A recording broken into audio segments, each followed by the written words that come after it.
The Battle of Plassey, one of the most important battles in history. Why do I say that? Because this battle changed the course of world history. It led to the decline of the Mughal Empire. It also led to the rise of the British Empire. The Battle of Plassey was fought on June 23, 1757, and it was fought between two groups of people who both claimed to be the rightful rulers of Bengal. And it was over this dispute that the British and the French fought a war. But at the end of the day, it was the Indian ruler Siraj-ud-Daulah who lost this war, and we're going to find out why. Welcome to my channel. In the year 1756, when things were not going well for the British East India Company, they decided to shift their headquarters from Madras to Kolkata. This is the same Kolkata which today is known as Calcutta. Now, Calcutta was very close to the Kingdom of Bengal. In fact, it was within the borders of this kingdom, but the British did not have permission to stay there. They were staying there illegally, and in 1756, the Nawab of Bengal, Alverdi Khan, decided to kick them out. On June 20th, he surrounded Fort William with 50,000 soldiers and demanded the surrender of the fort. When the British refused, the Nawab ordered his soldiers to attack the fort. After 3 days of fighting, the British surrendered, but only on the condition that they would be allowed to keep all of their wealth. The Nawab agreed to these terms, but once the British had surrendered, he went back on his word and ordered the arrest of all the British commanders. He put the British soldiers in jail, but the British civilians he expelled from the city. Now, by doing this, the Nawab thought that he had defeated the British and that he could take over their colony.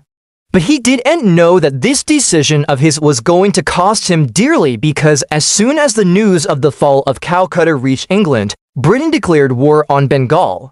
To fight this war, they appointed Robert Clive as the governor of Bengal. And if you don't know who Robert Clive was, then let me tell you, Robert Clive was a great military commander. In fact, many historians consider him to be the founder of the British Empire in India. The British sent Robert Clive to seek revenge from the Nawab of Bengal. And this is when Robert Clive made an alliance with one man, and that man was Shah Alam II. Shah Alam II was the titular emperor of Delhi. Now what I mean by titular emperor is that although Shah Alam II was the emperor of Delhi, he did not have any real power. In reality, it was the Nawab of Bengal who was the most powerful ruler in northern India. And that's why Robert Clive struck an alliance with Shah Alam II. The British promised the emperor that they would help him to capture the throne of Delhi, and in return, they wanted the emperor to give them the right to collect taxes from the provinces of Bengal and Bihar. So this is how the British entered the Battle of Plassey. They were seeking revenge from the Nawab of Bengal for what he did to Calcutta. And the emperor of Delhi was seeking to regain his lost glory. Together, they marched towards Plassey. At this time, the Nawab of Bengal was confident of winning the battle. He had an army of 50,000 soldiers, whereas the British and the Emperor of Delhi together only had 3,000 soldiers. Despite being outnumbered, the British won the battle. But how did they do it? We'll find out in a bit. First, let's talk about the preparations of both sides before the battle began. The Nawab of Bengal set up his camp at Plassey, which was around 120 kilometers from Calcutta. Meanwhile, Clive and Shah Alam set up their camp at the village of Hajipur. From here, they sent a letter to the Nawab of Bengal inviting him to a peace talk. The Nawab accepted the invitation and he went to meet Robert Clive on June, but when he arrived, he realized that this was just a trap laid by the British. Robert Clive had called him for talks, but in reality, he wanted to buy some time so that his reinforcements could arrive. When the Nawab realized that he had been tricked, he tried to leave, but by this time, his path back to the camp was blocked by the British soldiers. Seeing no other option, the Nawab decided to stay back. Now, the Nawab had brought along a huge army, but he made one big mistake. He kept his army away from the campsite. The Nawab assumed that since he had come for a peace talk, it would not be appropriate to have his army around. And that's why he camped his men far away from the campsite. But this turned out to be a big mistake, because the moment the Nawab realized that he had been tricked, The British captured him and his entire army became demoralized. Without proper leadership, they couldn't even lay a finger on the British. But the biggest blow to the Nawab was that most of his commanders betrayed him. Mir Jafar, who was the commander of the cavalry, and Raja Ram, who was the commander of the infantry, both switched sides and joined the British. And let me tell you, the Nawab's army consisted of two groups of soldiers, the cavalry and the infantry. The cavalry consisted of 40,000 horsemen, whereas the infantry consisted of 10,000 foot soldiers. So when the Nawab's commanders betrayed him and joined the British, the battle was as good as over. The British now had an army of 25,000 soldiers, whereas the Nawab had an army of 3,000 soldiers. With such a huge advantage, the British could easily defeat the Nawab, and that's exactly what happened on June 23, 1757. As soon as the sun rose, the British attacked the Nawab's camp. The Nawab's army put up a brave fight, but they could not win. By noon, the British had taken control of the battlefield. Now, most of the Nawab's soldiers were killed in the battle, but some survived. The ones who survived were taken to Red Fort, where they were imprisoned. After winning the battle, Robert Clive divided the spoils among his soldiers and himself.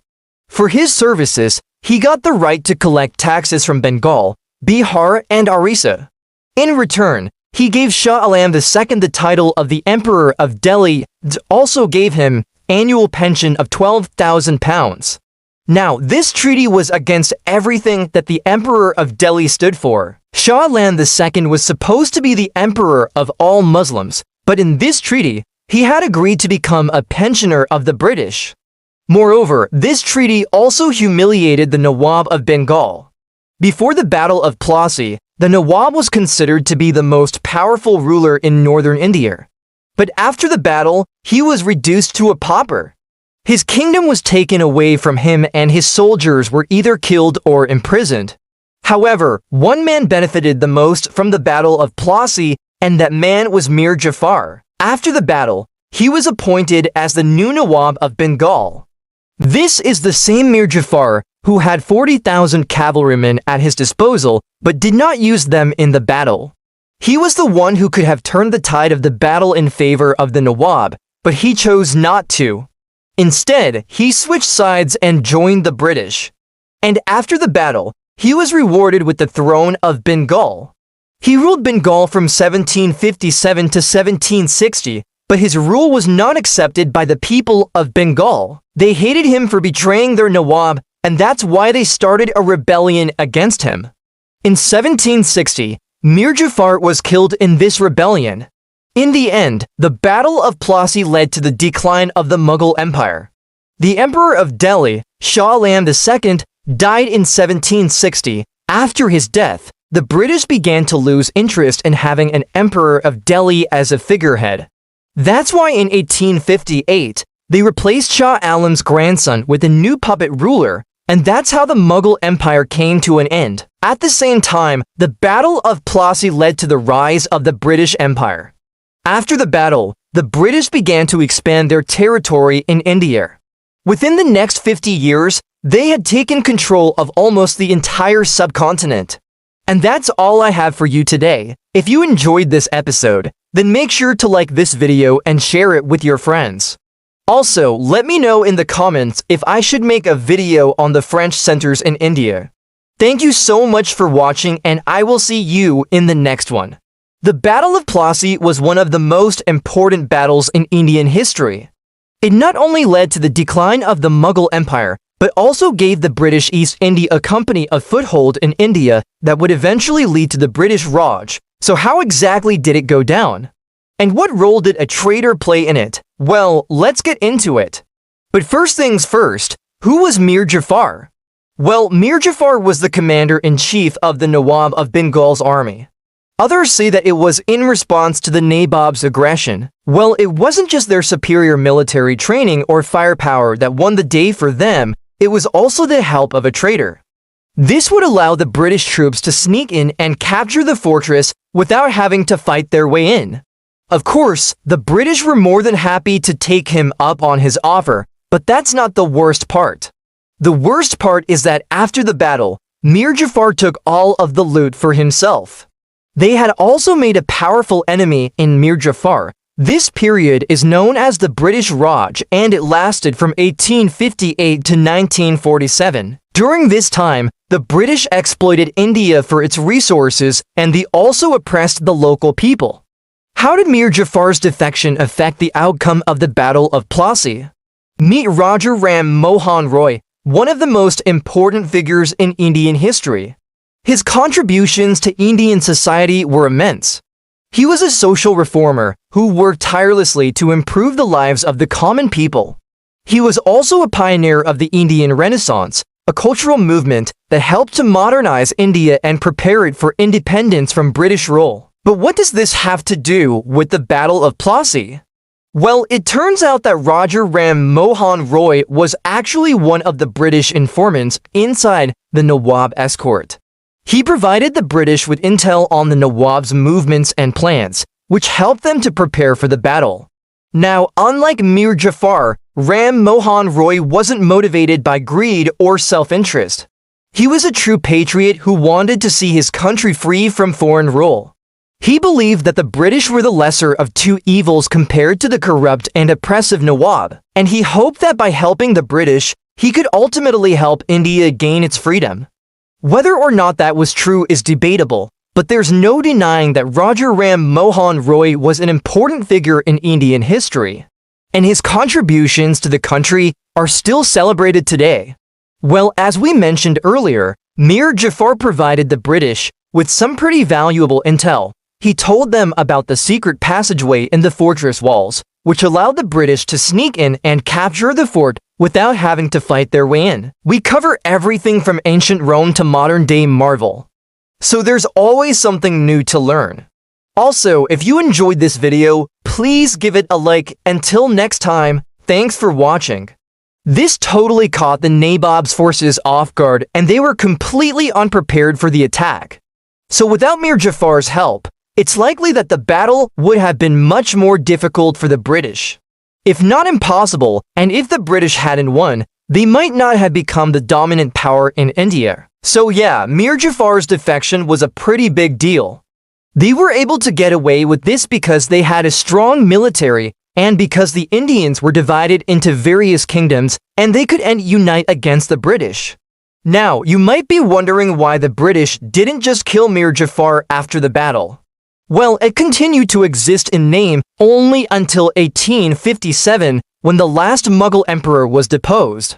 However, the Mughal Empire had already been weakened significantly by the middle of the 18th century, and it never really recovered. After all, he had betrayed them. Well, it turns out that they actually did kill him. However, it wasn't because of the betrayal. Instead, it was because Mir Jafar had tried to double-cross the British and take their treasure for himself. As soon as the battle was over, Mir Jafar went to the British fort and demanded that they hand over all of their treasure. When they refused, he launched an attack, but it was easily repelled. In the end, Mir Jafar was killed and his head was cut off and hung from the bowsprit of the ship that had brought the British troops to India. So not only did he betray the Nawab, but he also screwed over his own people. And as soon as the battle began, a small group of British soldiers snuck through the secret passageway and opened the gates for the rest of the British army. This totally caught the Nawab's forces off guard, and they were completely unprepared for the attack. Now, we already told you who that traitor was. They also had access to advanced weaponry, including muskets and cannons. On the other hand, the Nawab's army was huge, but they were poorly trained and armed. Most of them were armed with things like bows and arrows or swords. And to make matters worse, they didn't even have a proper leader. See, the Nawab was actually wounded during the battle, which left the entire army without any clear direction. Without proper leadership, the Nawab's forces were easily defeated by the British. Mir Jafar, the commander-in-chief of the Nawab's army. Apparently, he had been in contact with the British and he had agreed to help them in exchange for a hefty bribe of £800,000. Now, it's not entirely clear why Mir Jafar did this. Maybe he was just greedy, or maybe he was tired of serving the Nawab. Whatever the reason, his treachery would prove to be the deciding factor in the battle. Whatever the reason, the British were definitely prepared for war.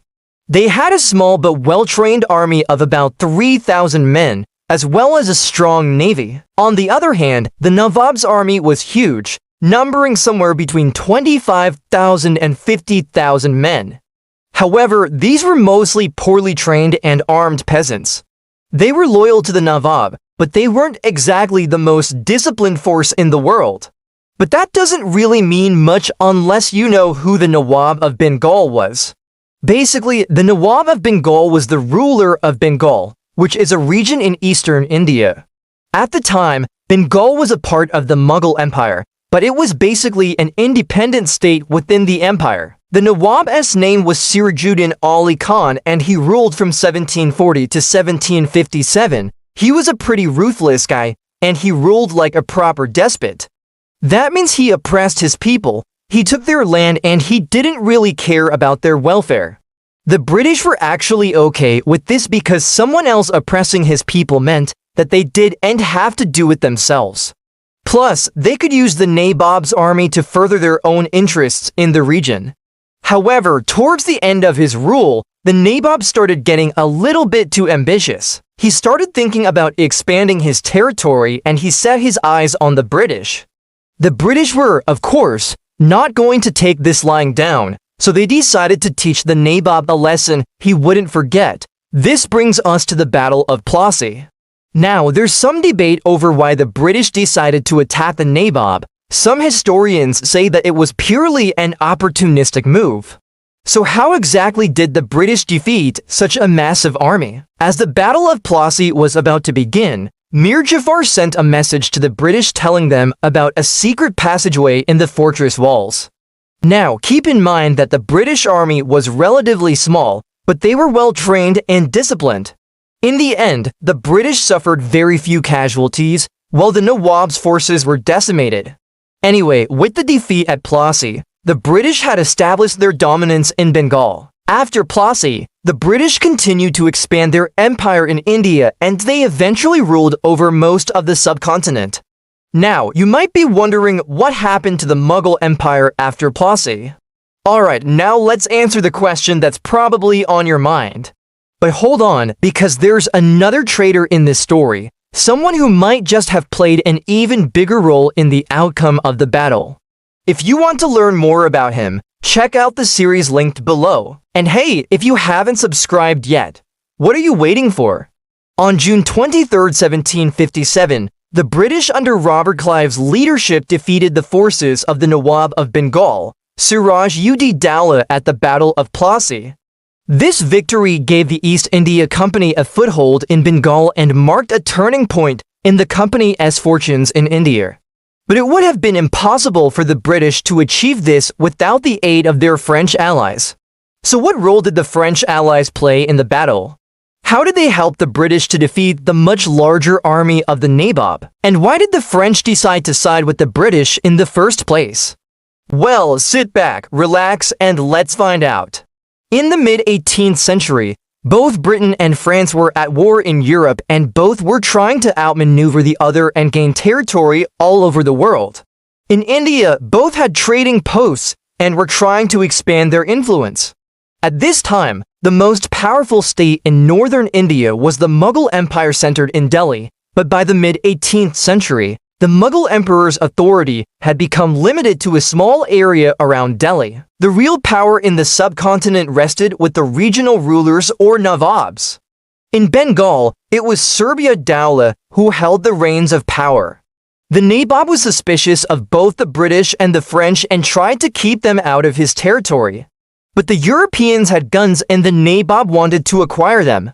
He ordered the construction of a cannon foundry to cast huge cannons like the one at Fort William, but he needed European expertise to run it. In 1756, he invited a French artillery officer named La Bourdonnière along with some soldiers to help him construct the cannons.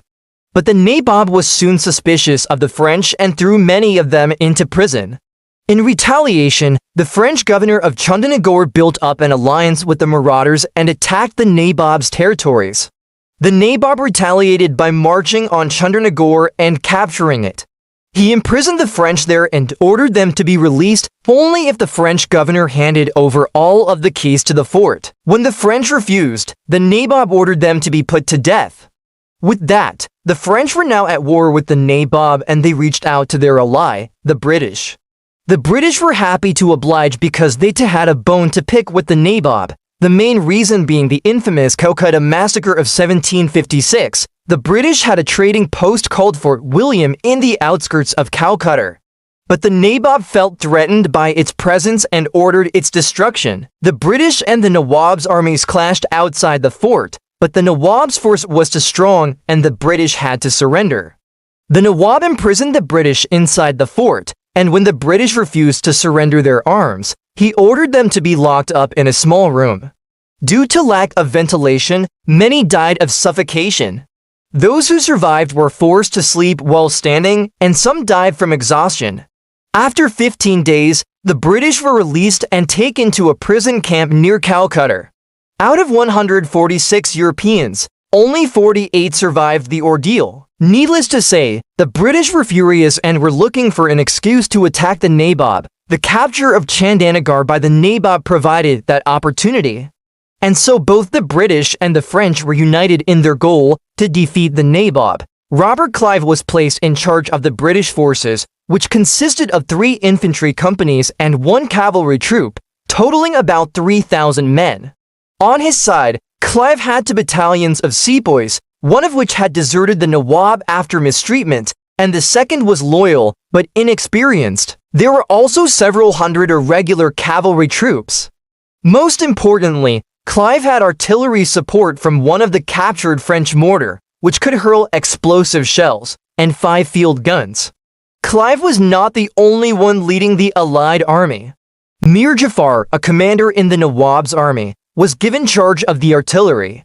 The French were led by Joseph Dupleix, who commanded a single infantry regiment of 1,600 men and a detachment of artillerymen who operated to 24-pounder cannons. It may come as a surprise, but the French outnumbered the British by more than 4-1. However, these numbers are misleading since not all of them were regular troops.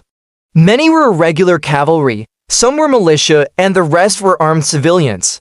Moreover, the Nawab's army was poorly equipped and supplied, lacking even basic necessities like food. Most surprising is that the Nawab's army was more than twice the size of the British army.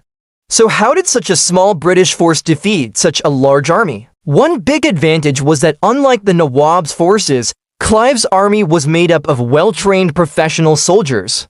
British soldiers were better trained and disciplined than their Indian counterparts. They knew how to use their rifles more effectively and were less likely to panic. But perhaps the biggest difference between the 2 armies was their attitude towards the battle. While the Nawab's commanders viewed the battle as a chance to assert their military superiority over the Europeans, Clive saw it as a golden opportunity to make the East India Company rich. Clive was fighting to save his own skin. If the company lost the battle, he would lose his fortune and maybe his life. The British soldiers were well aware of it and fought with determination. While the Nawab's commanders thought they were already victorious, the French joined the battle late and the Nawab didn't bother pursuing the retreating French. All of this contributed to the massive defeat of the Nawab's army. Let's get back to the topic though, and find out what role the French played in the battle. The French, under Dupleix's command, arrived at the battlefield around 4 p.m., just when the battle was reaching its climax. What happened during the early stages of the battle was beyond Dupleix's control. When he arrived, he found the British already engaged with the Nawab's right flank. Led by the Nawab's favorite general, Mir Jafar, Clive had stationed his artillery on the top of a nearby hill. The idea was that the artillery would have a clear line of sight to the open ground where the battle was raging. But unfortunately, the artillery pieces kept getting knocked over by the rough terrain. It was then that Dupleix stepped in and offered his artillery expertise. He ordered 2 of his artillery pieces to be placed near Clive's guns, while he placed the third one behind the British center, covering their retreat. Now with 4 guns instead of 2, Clive could pound the Nawab's forces with artillery fire. These guns caused havoc among the Nawab's ranks. According to one account, hundreds of men were killed and wounded by the artillery fire. Shells exploded over the Nawab's headquarters, and the heat from the explosion set the tents on fire. To add to the chaos, the shells landed on a gunpowder storehouse, causing it to explode. Although the Nawab's army was larger than the British, their cannons could not match the British artillery. This is because the Nawab's cannons were mostly used as siege guns to lay a siege to forts. They lacked mobility and were not suitable for battlefield use. On the other hand, the British had invested heavily in light field artillery, which could be moved around easily. Also, the British gunners were well-trained and knew how to aim the cannons properly, whereas the unorganized Nawab's gunners just fired randomly. Seeing his army being decimated by the superior artillery, the Nawab became impatient and decided to take matters into his own hands.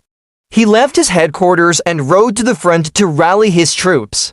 But before he could do anything, he was surrounded by British infantry and ordered to surrender. Initially, the Nawab wanted to flee to safety, but his elephant rider refused to budge from his post. In the end, he chose to fight and was killed in the battle. His head was cut off and hung from the bowsprit of the ship that brought Clive back to England as a trophy. The French played a pivotal role in the British victory. Without their artillery, the British would not have been able to pound the Nawab's army so effectively. Their presence allowed the British to free up their infantry and cavalry from artillery duties, which helped them engage the enemy more effectively. After the battle, the French were rewarded with the town of Calcutta, while the British received Bengal. Soon after, both started fighting again, this time against each other, but that's a story for another time. Now check out, why did the British eat dinner off gold Versace plates in India? Or watch, why was the Battle of Plassey a turning point for British control in India? The Battle of Plassey was fought on June 23, 1757 at Plassey, West Bengal, which is now in India. The battle took place between the British East India Company and the Nawab of Bengal, Siraj-ud-Daulah. The British won a decisive victory against the much larger and better equipped Bengal army.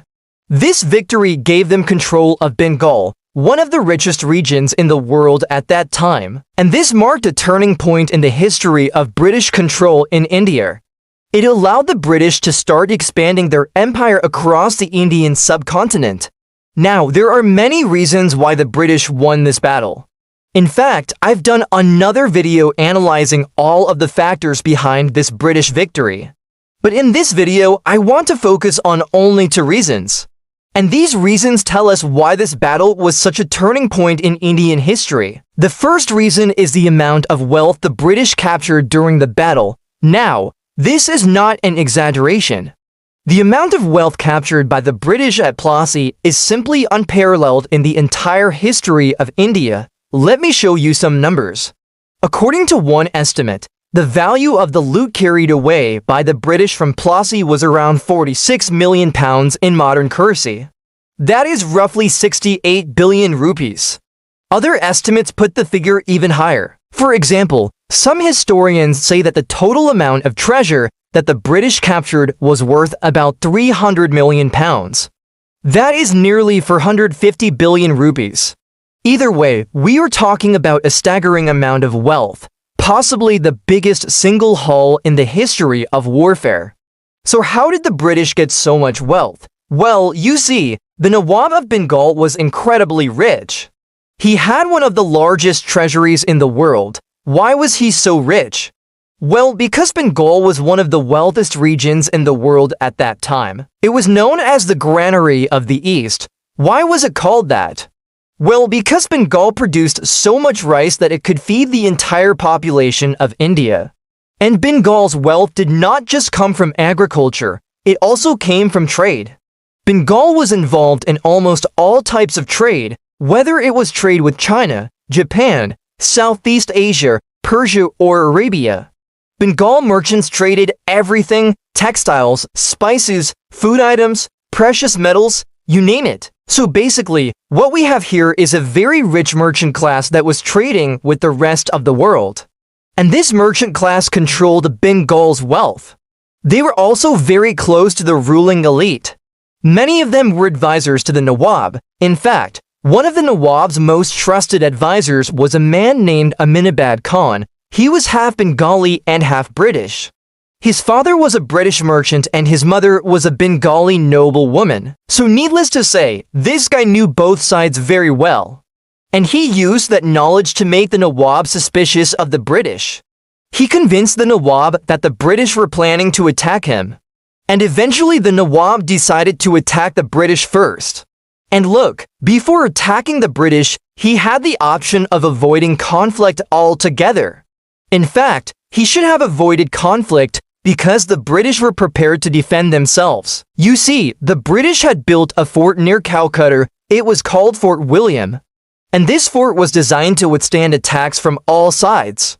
And the British had made it clear that they would defend themselves if attacked. But the Nawab didn't listen. He attacked the British anyway, and that proved to be a fatal mistake. He attacked them at night and his soldiers were carrying torches.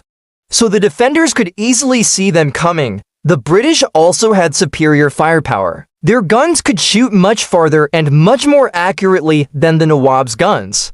So needless to say, the Nawab suffered heavy casualties.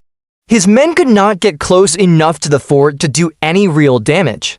And while they were trying to figure out how to attack the fort, the British left the fort and attacked the Nawab's army head-on. The Nawab's army was caught off guard and they started losing ground. Within minutes, it became clear that the Nawab would lose the battle. So he fled the battlefield along with some of his generals, including Mir Jafar, who later became the Nawab of Bengal. Now, after the battle, the British looted the fleeing soldiers and also the treasury of the Nawab. The British captured cannons, jewels, gold coins, elephant trappings, everything. And I don't think I have to tell you what happened to all of this stuff. Yes, the British took it back to Britain. So that was the first reason why Plassey was a turning point, because the British got immensely rich after Plassey. But there is another reason why Plassey was a turning point. And for that, let's shift our attention to the Dutch. At the time of Plassey, the Dutch also had a sizable presence in India. They were present in modern-day Indonesia and Malaysia. And like the British, they also had trading posts in India. In fact, they were bitter rivals of the British. They constantly fought with the British in Asia, but after Plassey, they realized that fighting the British was pointless. Why? Because the British were just as strong. Look, the British had a powerful navy. They also had advanced weaponry. They also had an efficient administration, and above all, they had immense wealth. After Plassey, they became the richest people in India. And they used this wealth to build more forts, hire more soldiers, and expand their empire. On the other hand, the Dutch were neither as wealthy nor as powerful. They had no chance against the British. So after Plassey, they abandoned their efforts to compete with the British and instead focused on their colonies in Indonesia and Malaysia. What does this tell us? It tells us that after Plassey, the British had no real rivals in India. They could do whatever they wanted. And that's exactly what they did. They started expanding rapidly. And this expansion did not take long. By the end of the 18th century, the British had conquered most of India. Now, you might ask, if the British were so powerful, why did they need the help of the Dutch? Well, that's a very good question. You see, the British did not conquer India directly. Instead, they used local rulers to conquer India. In other words, they ruled through proxies. For example, after Plassey, the British made Mir Jafar the Nawab of Bengal. Basically, they had complete control over him. Whenever the British wanted to expand, they would ask Mir Jafar to do the dirty work for them. And that's exactly what Mir Jafar did. He helped the British conquer Orissa, Bihar, and Varanasi. Similarly, in southern India, the British had a puppet ruler. His name was Dust Ali. With his help, the British conquered the Carnatic kingdom. So basically, the British did not need the Dutch because they had plenty of puppets to do their bidding. Having said that, the British did need the Dutch for one thing, and that was legitimacy. See, the British had no legal right to rule in India, they were just outsiders. And since the Indian rulers considered the British as outsiders, they never accepted British rule. Even the Mughal emperor was not happy with the British. So the British needed some outside help to legitimize their rule. And this outside help came from the Dutch and the Portuguese. Both the Dutch and the Portuguese recognized British suzerainty over most of India. Technically, it was a treaty of alliance, but in reality, it was a recognition of British power. And this recognition gave the British the confidence to keep expanding. In conclusion, we can say that the Battle of Plassey was a watershed moment in Indian history. It marked the beginning of British domination in India. It also marked the end of Indian autonomy. Before Plassey, most of India was ruled by Indians. After Plassey, most of India was ruled by the British. And this continued for the next 200 years. Yes, the Marathas and the Sikhs resisted the British, but ultimately they, too, were defeated. So to sum up, we can say that Plassey was a defeat from which India never recovered. What's up guys, in this video, we will be looking at how did Robert Clive plan and execute his strategy at the Battle of Plassey. This is a follow-up video to the Battle of Plassey itself. And if you haven't seen it yet, make sure to check it out after this one. The Battle of Plassey was the decisive battle that gave the British East India Company the dominance in India it would never relinquish until 1858. It was the first time in Indian history that an indigenous ruler had been defeated by the British. The most important factor in Britain's victory at Plassey was, without a doubt, their superior planning and execution. The battle has been famously described as one of the best examples of military planning in history. So let us take a look at the brilliant strategy employed by Robert Clive and how he managed to pull off such a victory. But before we get into the details of the battle, I want to discuss how the British came to be in a position where they could fight the battle in the first place. The British originally got involved in the politics of Bengal in order to protect their trade. For decades, the company had enjoyed a monopoly on European trade with India, but their monopoly was under threat from the French, who were now entering the scene and taking some of their market share. They also wanted to reduce the cost of trade in India. Instead of trading through a bunch of middlemen, like many Europeans did, they decided to go directly to the source and establish their own settlements on Indian soil. But the Indians didn't exactly want them there, and the Europeans found themselves often at war with the local powers. The British fought 3 Anglo-Mysore wars against Tipu Sultan in the mid-18th century, and they also fought several conflicts against the Marathas. During these conflicts, the British realized that they could not beat the Indians in open battle. So they started to look for other ways to defeat them. In the early 1750s, the British began to employ a strategy of divide and conquer. At this point, India was not a unified country, but rather a collection of hundreds of small kingdoms and chiefdoms. So what the British did was forge alliances with various Indian rulers against their common enemies. They made treaties with the Nizam of Hyderabad, the Marathas, and most importantly, the ruler of Bengal. The last treaty they made was with a man named Ali Vardi Khan, who was the Nawab of Bengal.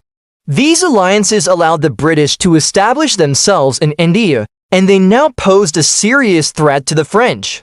In 1756, the British seized the French settlement of Calcutta, and soon after the French were forced to sign a treaty which gave the British control over Bengal. Soon after this, however, Ali Vardi Khan died and a power struggle ensued.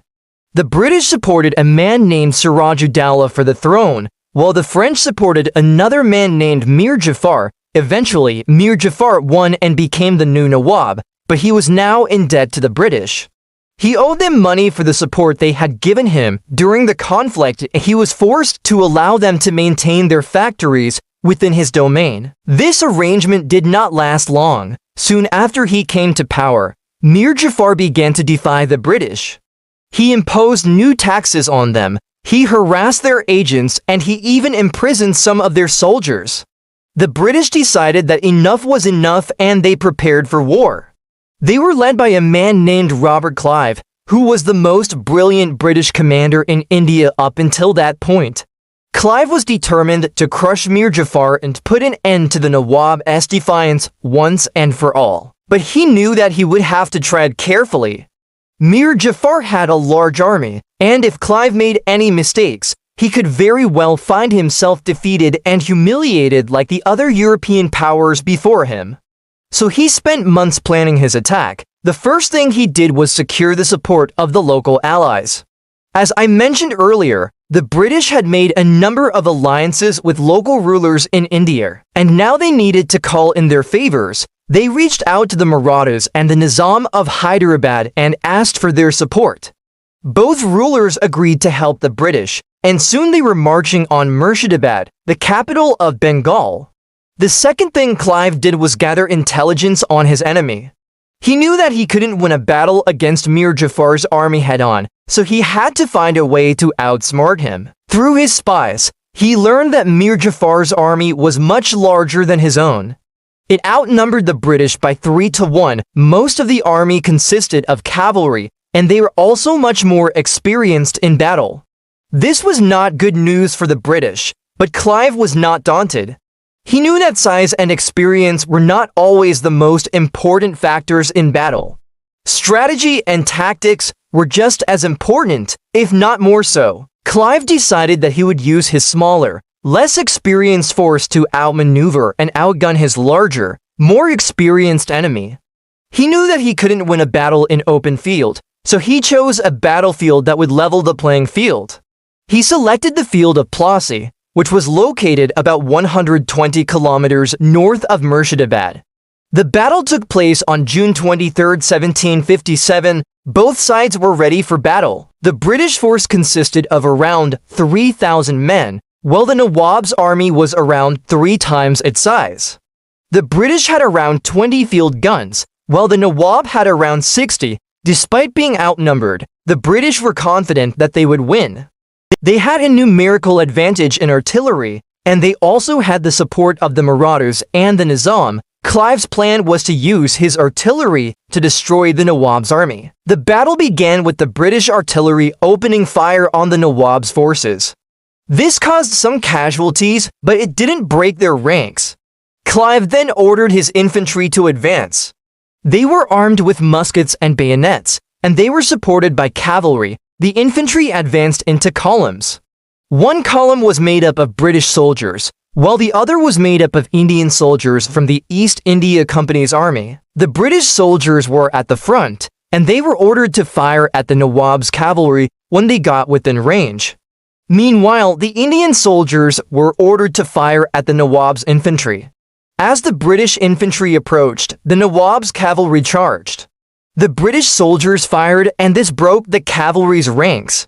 The Nawab's infantry then opened fire. This was a deadly accurate, and many British soldiers fell. However, the British returned fire, and this caused heavy casualties among the Nawab's infantry. The British artillery then opened fire again, and this caused even more casualties. The Nawab's army was now in full retreat. Clive ordered his cavalry to pursue them, and this ended the battle. The British had won a decisive victory, and this gave them control over Bengal. It also made Robert Clive famous, and he was knighted for his victory. So that's how Robert Clive planned and executed his strategy at the Battle of Plassey. He was a brilliant military commander, and he was able to defeat a much larger army by using his forces more efficiently. If you want to know more about the battle itself, I've made a video on it already. Make sure to check it out after this one. Thanks for watching, and I hope you learned something new. It's June 23, 1757, and the British East India Company has just crushed the Nawab of Bengal with his allies. At Plassey, most of the Bengal army is dead, including the Nawab. The British only lost one man. This victory has given them control of one of the richest regions in the world. But what will they do with it? To answer that question, we need to see how this victory impacted Bengal and India long term. We already know the immediate consequences of Plassey. After seizing Bengal, the British quickly began looting Bengal's riches. They took around £2 million sterling out of the treasury, about half of which went to cover the cost of the war. The rest was divided amongst the directors of the East India Company. After getting their cut, the company was left with enough money to turn a profit for the next 15 years. The newly appointed British ruler of Bengal, Warren Hastings, also gave himself a nice little present. He seized the palaces of the Nawab and declared himself the Viceroy of India, basically the British Emperor of India. But beyond these immediate changes, what else changed for Bengal and India long term? One big change was trade. Now that the British had control over Bengal, they could collect revenue from the region, which meant they were able to run their operations there without losing money. In fact, under the rule of the Nawabs, the company made a loss of around £100,000 every year. Before Plassey, this was a huge problem because the company was supposed to be making money, not losing it. So to make sure they didn't lose any more money in Bengal, the British stopped exporting almost all the finished goods produced in the region, meaning that products like textiles that were made in Bengal couldn't be sold in Britain. Instead, they could only be sold in India. This might sound like a small thing, but it wasn't. You see, by transporting finished goods back to Britain, the company could sell them for much higher prices than in India because people in Britain were wealthier than those in India. For example, an Indian cotton sari would cost between 8 and 12 times as much in Britain as it would in India. So by stopping the export of finished goods to Britain, the company was directly cutting off one of their major sources of income. And since the company desperately needed money after throwing so much of it away on wars, this was a really bad move. To get around this problem, the British began exporting raw materials instead. Since they weren't allowed to export finished goods, they had to settle for the next best thing. So now British ships were filled with raw cotton, indigo, and silk instead of finished textiles. This led to a massive decline in the textile industry in Bengal. Just 30 years before Plassey, Bengal was producing over 50 million yards of cloth every year. By 1850, that number had fallen to 4 million yards. That's a 90% drop in just 30 years. And this isn't just a problem for weavers. It's a problem for everyone because weaving was the largest industry in Bengal, employing around 2 million people. So when it collapsed, these 2 million people were out of work and their families couldn't afford to buy things from other industries either. Because of this, every industry in Bengal suffered. There was no economic multiplier effect. Things get even worse when we consider the growth of the British textile industry. Britain was able to take full advantage of the raw materials coming out of Bengal. Its textile industry exploded in size and British textiles flooded into India. This meant that not only did Indian weavers lose their jobs, but Indian consumers also lost access to affordable clothing. If they wanted to buy British textiles, they have to pay a lot of money for them since they were being imported. But the British had an answer for that too. They introduced a new kind of shop called a general store. These shops sold cheap British textiles and household goods alongside basic necessities like salt, sugar, and spices. And they were able to sell these goods cheaply because they didn't have to pay import taxes. This made them incredibly popular. These stores quickly became the go-to place for Indian consumers, which is why they were nicknamed the Grand Trunk Road Emporiums of the East India Company. Soon, general stores were selling more than half of all European goods consumed in India. So not only did Indians lose their own textile industry, but they also lost their purchasing power in the process. Their entire economy was completely gutted in less than a century. But while the British destroyed the Bengali economy, they helped develop another industry, agriculture. While the British stopped exporting finished goods, they actually increased exports of agricultural products. You see, the British needed food for their soldiers stationed in India, so they encouraged farmers to grow more wheat, barley, sugarcane, and potatoes. This led to the Green Revolution in India, where agricultural productivity doubled, tripled, or even quadrupled in some places. But this had a dark side. The British used this extra food to fatten up their pigs. Before Plassey, pork was relatively uncommon in India, but after Plassey, British traders began raising pigs everywhere. They'd feed these pigs the extra crops produced by Indian farmers, and then slaughter them for food. This is especially disgusting considering the Hindus and Muslims both consider cows and pigs to be sacred animals. This focus on agriculture also came at a cost to public health. The British didn't care about sanitation. They thought that cholera and other diseases were a natural selection process that got rid of the weak. This is why they never built sewage systems, clean water infrastructure, or hospitals. Because of this, life expectancy fell from 30 years to 21 years in the 1800s. And if you did survive to adulthood, you still wouldn't live very long. Life expectancy for adults was only 40 years. So if you survived cholera as a child, you'd probably died of tuberculosis or another disease later in life. And it gets even darker when we consider how the British treated the Indians who did survive. After Plassey, the British began enslaving Indians in what's called bonded labor. Essentially how this worked was that if you needed a loan, you'd go to a moneylender and sign a contract that said you'd pay them back in a few months' time. But the contract also said that if you couldn't pay them back, you'd become a bonded servant and work for them for free until your debt was paid. Pretty soon, the British were using these contracts to enslave entire villages. For example, in one case, a moneylender lent some money to a village elder, and when he couldn't pay him back, the moneylender took the whole village as slaves. The worst part is that even if you managed to escape your bonded labor, you wouldn't be free. The British made it illegal for anyone to help slaves escape. And if you were caught helping a slave, you'd be put in jail. But sometimes people still tried to help slaves escape, and those who did were often killed.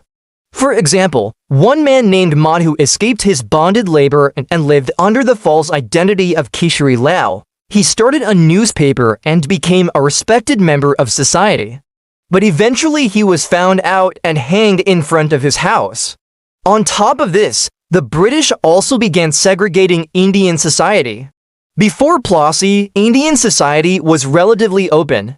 People from different religions and social classes often interacted with each other. But after Plassey, the British began forcing Indians into different categories based on their religion and social class. This segregation led to tension between different groups, and the British would often use this tension to their advantage. For example, they pit Muslims against Hindus or lower castes against upper castes to prevent them from uniting and rebelling against the British. Perhaps the biggest legacy of Plassey is how the British delegitimized the Indian rulers in the eyes of the Indian people. You see, the myth goes that after Plassey, every Indian ruler was corrupt, incompetent, or a traitor. And the only reason the British were in India was to save Indians from their wicked rulers. Of course, this isn't true. While some Indian rulers were corrupt, others weren't. For example, Maharaja Ranjit Singh modernized and reformed Punjab. He reorganized its army, improved its economy, and created the first standing navy in India. Despite this, the British portrayed him as a bloodthirsty tyrant. Their goal was to make Indians believe that the British were superior and the only ones capable of ruling India. After Plassey, it took about 70 years for the British to fully conquer India. But once they did, they were able to rule over 300 million people without much resistance. Sure, there were a few rebellions here and there, but overall, the Indian people were pretty accepting of the British Raj. As you can see, the victory at Plassey had far-reaching consequences for Bengal and India as a whole. It fundamentally changed the political, economic, and social dynamics of the region. What do you think? Did the British truly benefit India, or were they just taking resources from one part of the world and giving them to another? Let me know in the comments, and as always, thank you for watching.